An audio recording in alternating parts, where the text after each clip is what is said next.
जब ऊ मशहूर हो गेलक तब मोर से दूर हो गेलक।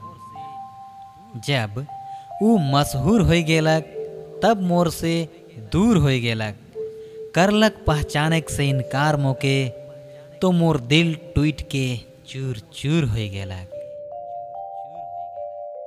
चाहत ऊ नहीं जे जान देवेला, चाहत ऊ नहीं जे जान देवेला, चाहत ऊ भी नहीं जे मुस्कान देवेला। ऐ दोस्त चाहत ऊ होवेला जे पानी में गिरल आंसू के ऊ पहचान लेवेला। प्यार से कहबे तो आसमान मांग ले, रूठ के कहबे तो मुस्कान मांग ले।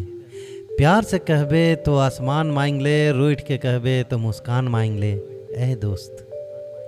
ऐ दोस्त मैं तोड़बे दोस्ती, फिर चाहे हंस के तो मोर जान मांग ले।